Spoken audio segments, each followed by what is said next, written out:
দুইজন বেঈমানের জন্য দোয়া করছে। দুজন ইসলামের শত্রু ছিল, আর এর খুব পাওয়ার ছিল বেশি, ক্ষমতা ছিল বেশি। এদের সামনে কেউ কথা বলতে পারতো না, সব দিকে তারা গরম ছিল। রাসূল চিন্তা করলো দুইটা লোকের মধ্যে যদি একটা লোক অন্তত পক্ষে ইসলামে চলে আসে, তাহলে অন্তত পক্ষে দ্বীনের ফায়দা হবে, ইসলামের ফায়দা হবে। তাই রাসূল এই দুইটা লোকের জন্য আল্লাহর কাছে দরখাস্ত করছে, আল্লাহ দুইটা লোককে আমি চাই, যে কোনো একটা তুমি আমার দিয়া দাও, অন্তত দ্বীনের উপকার হবে। বলুন রাসূলদের দুইজন লোকের মধ্যে একজনকে চাইছে রাসূলের ব্যক্তিগত স্বার্থে না দ্বীনের স্বার্থে? দ্বীনের স্বার্থে চাইছে। দোয়া করছেন কার জন্য? খলিফাতুল মুসলিমিন উমরের জন্য। আর চাইছেন আবু জাহিলের জন্য। আবু জাহেলের নাম আবু জাহেলা ছিল, আবু জাহেলের নাম ছিল আবুল খাম, বলতে বুদ্ধির বাপ। এর বড় বুদ্ধি আছে, চিকন বুদ্ধি, পাটপায়রা বুদ্ধি। কিন্তু যার ভিতরে দ্বীন নাই, ঈমান নাই, সে কোনোদিন বুদ্ধিমান হতে পারে না। চতুর চালাক, এটা হলো গিয়া পলিটিক্স যেটা রেখা, মানে সিটারি যেটা রেখা, কিন্তু এটা বুদ্ধিমান না। এটা হলো বাটপারি করে খাওয়ার মতো কিছু চালাকি। কিন্তু প্রকৃতপক্ষে বুদ্ধিমান হলো তারা যাদের ভিতরে ঈমান আছে, যারা দ্বীন মানে, আল্লাহ মানে, রাসূল মানে। আবু জাহেলের ভিতরে যেহেতু দ্বীন নাই, ইসলামও নাই, সে আবার বুদ্ধিমান কেন? ওই এর নাম করছে পরবর্তীতে আবু জাহেল। আবু জাহেল তার নামের উপাধি ছিল না। আবু জাহেল জাহেলের বাপ হয়ে যাবে, বুদ্ধিমানের বাপ হইতে পারত না।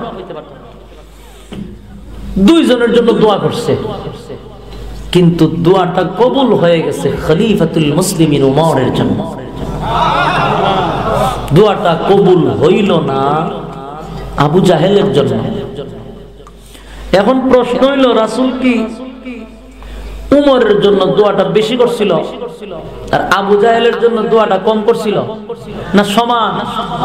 সমান করছিল। তো দোয়া কবুল হইল উমরের বেলায়, কবুল হইল না আবু জাহেলের বেলায়। কারণটা কি? কারণটা বোঝা দরকার। কেন আল্লাহ উমরের বেলায় দোয়া কবুল করলেন, কেন আবু জাহেলের বেলায় দোয়া কবুল করলেন না? এখন প্রশ্ন হইল কেন? কেনর উত্তর যদি আপনি পাইতে চান তাহলে একটু ধৈর্য ধরে। কেনর উত্তরটা হলো, আবু জাহেল যত আখাম কুখাম, দিনের খাম রাত্রের খাম যা করছে সব ঠান্ডা মাথায় করছে, বুঝা শূন্য করছে। কথা বুঝতেছেন? যত আখাম কুখাম করছে না জান্না করছে, না জান্না করছে, জান্না শূন্য ঠান্ডা মাথায় করছে। খলিফাতুল মুসলিমিন উমর যত রাসূলের বিরোধিতা করছে, যত ইসলামের দুশমনি করছে, সব না জান্না করছে। আর আবু জাহেল যা করছে জান্না করছে। জান্না কেমনে, যে কত বড় পাটপার আপনারা কেমনে বুঝাইতে? পাটপারের একটা সীমা আছে, মারাত্মক জ্বালাইছে রাসূলকে, প্রচুর জ্বালাইছে।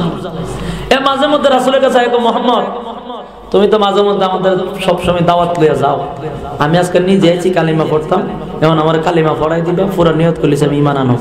রাসূল তো খুশির সুরে কথা, চাচা তুই আমি কালিমাটা আপনারে পড়াই দিই। দাঁড়াও, শর্ত আছে। কি শর্ত? শর্ত হইল ওই যে হাতের মধ্যে একটা খেজুর লইছে, খেজুরের বিচি ছাড়া এটা চামড়াটা কেন রোপণ করবা, এটার থেকে ছাড়া হইব, গাছ বড় হইব, ফল ধরব, ফল সবুজ হইব, ফাঁকবো, খাওয়াইবা। তুলে বোঝান তুমি সত্য নবী। বলো নাকি ঈমান গ্রহণ করতে হইছে না বাটপারি করতে হইছে? রাসূলের লগে ফাজলামি করতে হইছে।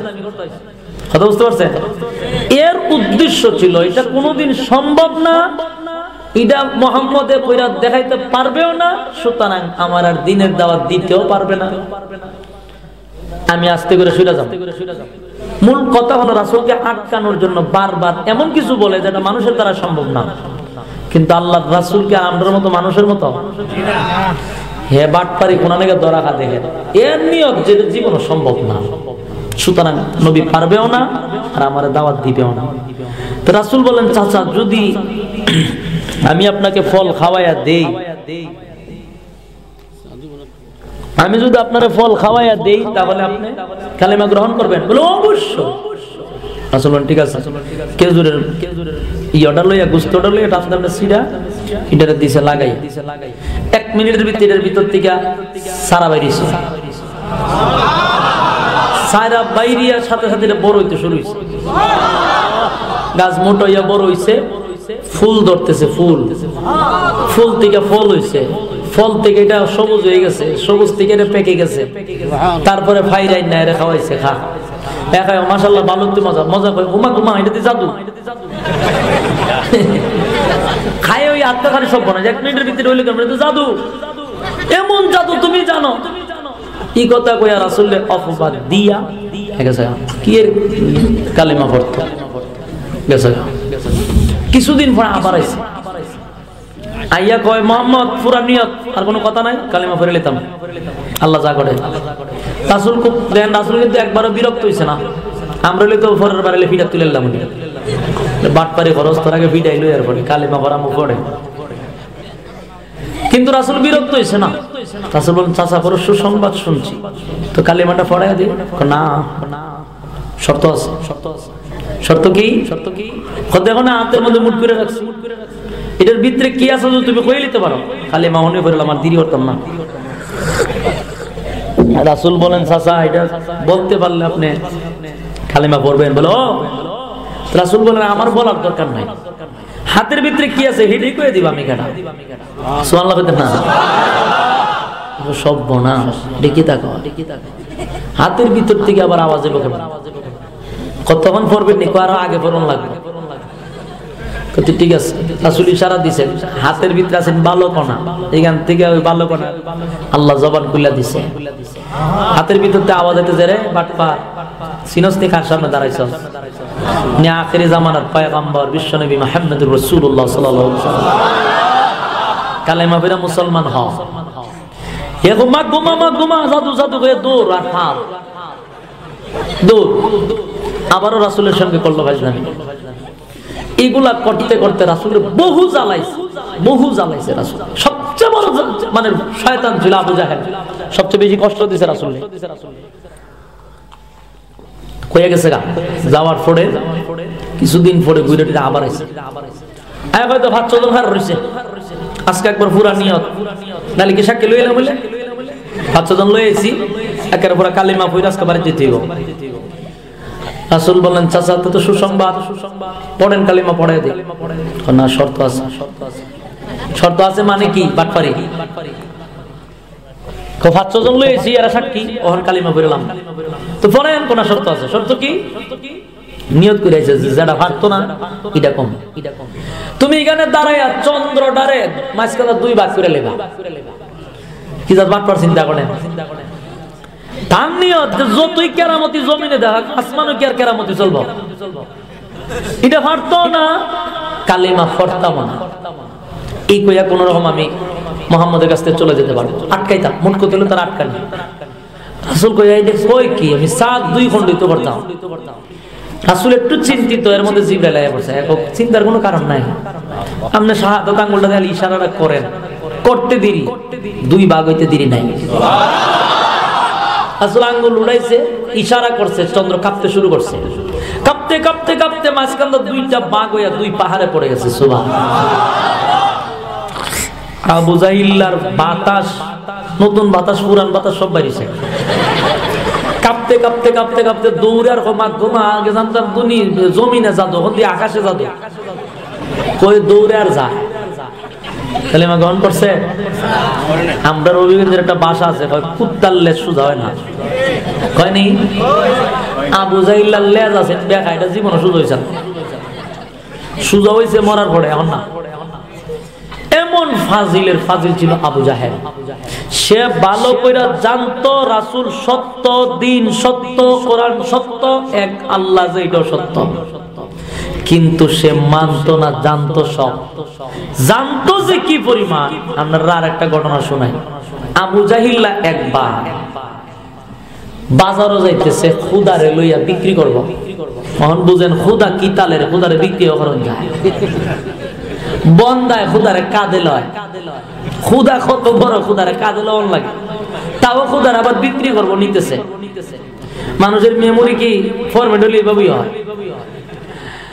এরপরে খুদারে কাঁদে লইছে আবু জাহেল লইয়া যাইতেছে বাজারও বিক্রি করবো।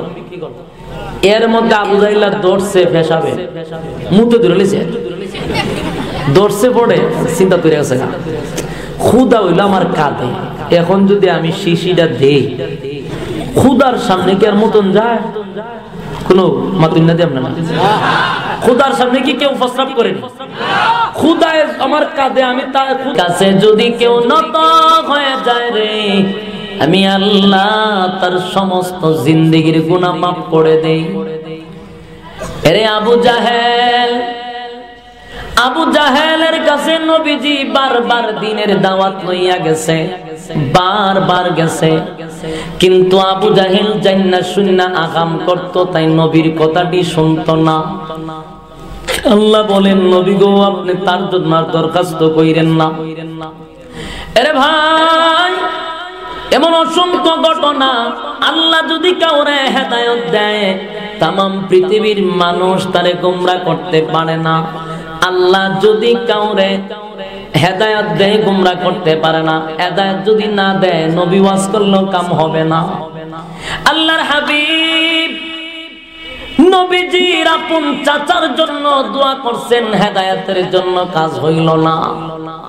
কিন্তু আমার আল্লাহ বলেন নবী দোয়া করছে, নবী দরখাস্ত করেছে, বারবার দিনের দাওয়াত লইয়া গেছে, আল্লাহ হেদায়েত দিল না। কিন্তু এমন পাপিষ্ঠকে আল্লাহ মাফ করে জান্নাতের মেহমানও বানায়া দিছে। এই হেদায়েতের মালিক একমাত্র আমার আল্লাহর কাছে।